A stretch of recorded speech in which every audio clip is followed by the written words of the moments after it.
persisten ini adalah keteguhan di dalam memegang cita-cita. Kalau tujuan, keteguhan di dalam memegang tujuan. Kalau ibarat orang nembak itu kalau sudah mau nembak itu ya itu. Jangan terus di sana ada burung lagi pindah ke sana.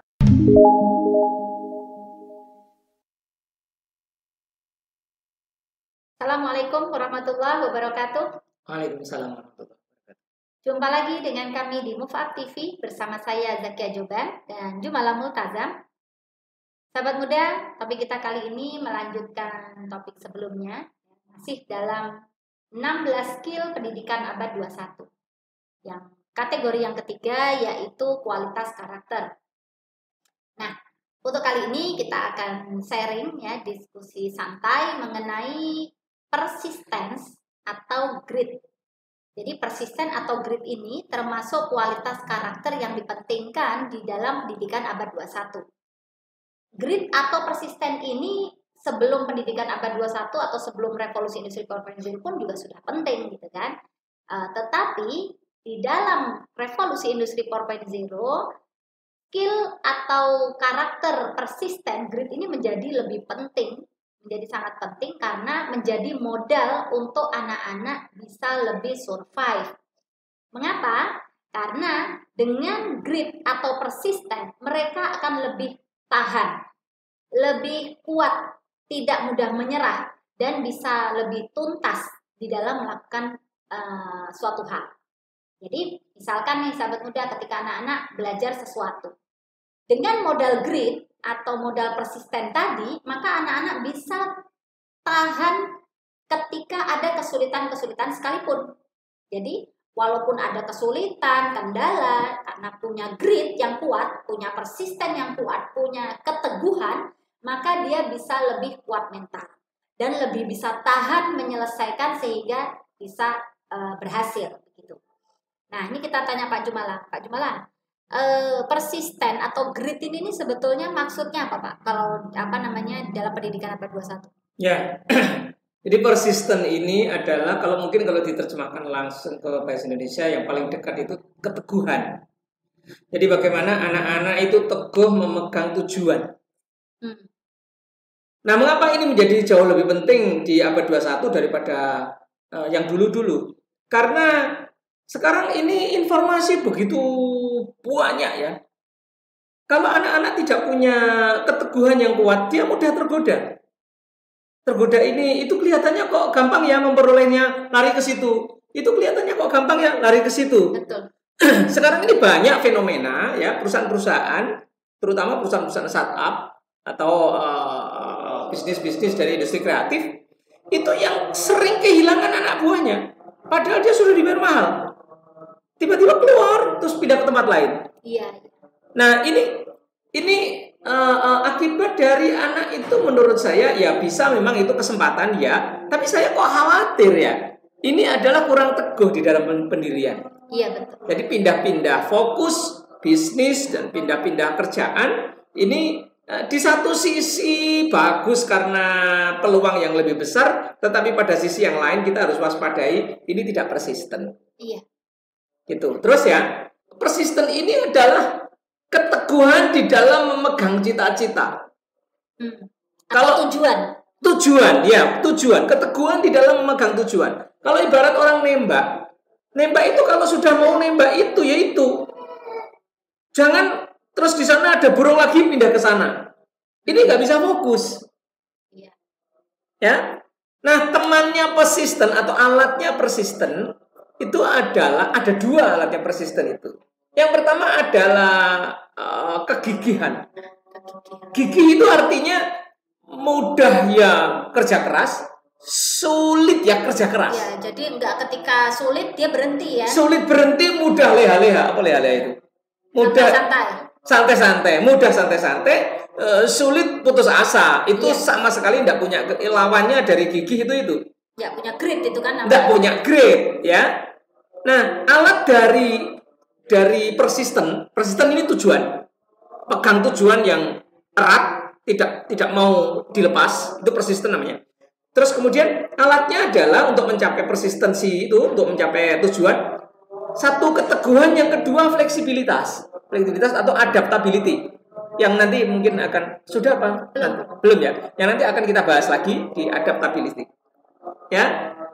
Orang yang punya keteguhan yang kuat, kemudian dia mau bekerja keras untuk mencapainya dalam keadaan susah maupun dalam keadaan mudah. Dan kemudian dia fleksibel.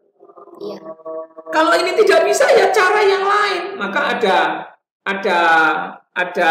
apa namanya? Quote yang mengatakan persisten di dalam tujuan dan fleksibel di dalam cara. Jadi ojo kaku, nek ngene coro itu jangan kaku. Yang penting sampai tujuan di sana. Justru kalau punya persisten, dia akan lebih mencari cara lain kan? Ada yang persistennya benar, tetapi kaku di dalam menempuh caranya. Kudu dalan iki. Waduh, itu tidak mendukung keberhasilan. Kaku itu bisa tidak mau ganti coro. Bisa juga mutungan, itu juga kaku. Nah, fleksibel itu ben gak mutung itu artinya patah. Ya, mutung itu bahasa Jawa itu. Iya, patah artinya. Jadi jangan mudah patah, harus lentur. Menyerah lah ya. Mutung itu menyerah, putus asa itu mutung. Iya. Mungkin itu ya introduction-nya. Iya. Jadi memang itu ya sahabat muda ya, betapa pentingnya nih skill grit, dan ini harus kita asah untuk anak-anak sejak dini.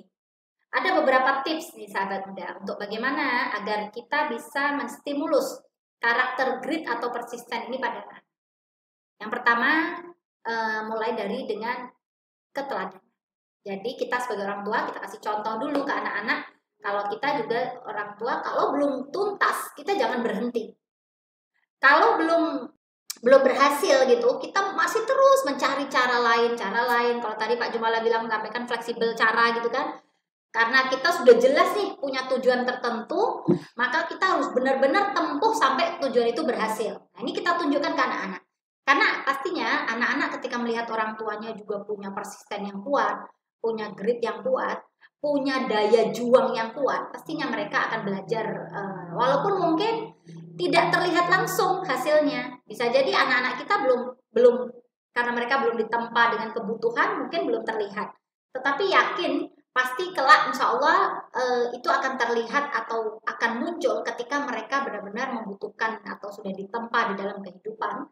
Maka apa yang mereka pelajari dari orang tuanya akan mereka bisa jalankan. Yang kedua, kita ajak anak-anak melakukan sesuatu itu sampai tuntas. Jadi kalau belum tuntas, misalkan nih sahabat muda, anak kita mulai capek gitu, ya kita nggak apa-apa capek, berarti istirahat dulu ya, tapi besok dikerjain atau nanti dikerjain lagi. Jadi memang biasakan sampai benar-benar selesai, benar-benar tuntas.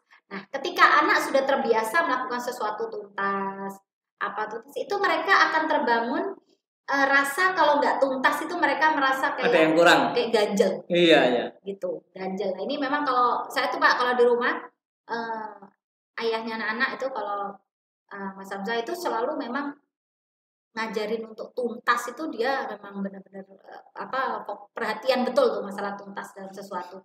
Misalkan contoh tuntas tuh kadang bersih-bersih, beres-beres, masih ada yang belum diberesin gitu kan, ada nggak tuntas ya. Jadi memang tuntas sesuatu ini penting ya sobat muda ya, karena memang toh insya Allah kelak mereka akan memerlukan ketuntasan ini di dalam segala aspek, baik dalam dunia usaha, dunia pekerjaan, dunia profesionalitas. Terus yang ketiga, tipsnya sahabat muda itu dengan kita kasih stimulus anak-anak, mereka tahu apa yang dikerjakan, mereka bikin planning dan bikin time management. Jadi tujuannya dengan adanya timeline atau time management di sini, mereka bisa mempersiapkan istilahnya stamina. Stamina, jangan sampai hanya semangat di depan. Oh, kita udah tahu nih bakalnya kalau kita punya proyek ini selesainya kurang lebih 3 bulan. Berarti jangan sampai kita terus habiskan energi kita fokus di depan, tapi nanti pertengahan kita loyo. Jadi dengan time management, harapannya anak-anak bisa mengatur dirinya dan bisa menjaga atau mengatur stamina. Jadi grit ini Pak, kaitannya itu dengan stamina Pak. Kalau punya grit kuat, maka staminanya dia pun akan lebih tahan untuk setuju gitu ya. Kalau Pak Jumalan ada tambahan tips? Saya mungkin ada 3 poin ya. Yang pertama adalah di dalam menetapkan tujuan, anak itu kudu ngerti tujuan ini punya dampak manfaat buat hidup dia apa enggak. Dia harus bisa membayangkan benefit apa. Sampai iso mbayangno. Nanti kalau tercapai itu bahagianya seperti apa itu dia sampai bisa membayangkan. Itu yang membuat dia punya stamina. Yang membuat dia punya energi itu adalah karena dia tahu ini bakal engko tak nikmati. Berarti harus punya tujuan ya? Iya, Karena persisten grit itu kan harus Tuhan di dalam megang tujuan. Grit itu megang tujuan. Oleh karena itu tujuan itu harus benar-benar dia pahami manfaatnya apa kalau tercapai. Kamu nanti kalau bisa mencapai ini, kamu akan mendapatkan A, B, C, D, E yang dia nikmati. Apakah dinikmati di dunia atau di akhirat. Tapi mesti ngerti, clear manfaatnya. Ya. Terus yang kedua adalah, kemudian ruginya apa kalau dia nggak dapat? Manfaatnya apa kalau dia dapatkan? Ruginya apa kalau dia nggak dapat?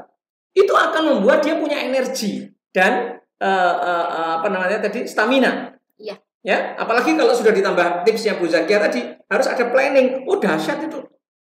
Ya, itu yang pertama. Yang kedua adalah diberikan dorongan. Motivasi. Iya, motivasi. Karena apa? Perjalanan ini mesti akan mengalami hambatan tuh pasti, niscaya. Tidak ada jalan yang mulus terus, tidak ada. Betul. Pasti ada hambatan berkelok-kelok. Nah, itu juga harus dimotivasi. Ya, dan kemudian diberi wawasan bahwa nanti nak itu mungkin ada hambatan, ada halangan. Kalau kamu benar-benar memang harus mendapatkan itu, jangan mudah menyerah. Nah, itu juga akan memperkuat stamina. Bagaimana batu sandungan itu bisa disingkirkan? Batu loncatan. Batu sandungan jadi batu loncatan. Oh, kalau saya suka itu. Pak, saya kalau ini untuk diri saya sendiri. Iya. Saya tuh kalau menemukan sesuatu kesulitan, saya tuh mindset saya langsung cepet-cepet saya rubah gini. Dibalik ya. Ini bukan batu sandungan, ini batu loncatan. Justru dengan batu ini berarti kan aku loncatnya bisa lebih jauh. Gitu. Iya. Itu permainan pikiran saya Pak. Kalau saya menemukan kesulitan tuh permainannya gitu. Ya saya kira saya tambahin 2 itu ya. Ya, jadi begitu ya sahabat muda ya. Jadi sudah ada tips tadi tambahan dari Pak Jumala dan sudah dapat. Dan ini menjadi ikhtiar kita, saudara kita sebagai orang tua. Kita punya anak-anak yang insya Allah mereka akan menghadapi kehidupannya sendiri tanpa kita. Karena tidak mungkin kita selamanya akan mendampingi mereka. Nah, insya Allah dengan kita memberikan stimulus atau menyiapkan 16 skill yang salah satunya yaitu persisten grit ini, insya Allah menjadi modal mereka untuk bisa survive di zaman. Amin. Demikian sahabat muda video kita kali ini, mudah-mudahan ada manfaatnya. Amin. Sampai jumpa di video berikutnya. Jangan lupa subscribe dan bunyikan lonceng. Akhir kalam. Assalamualaikum warahmatullahi wabarakatuh.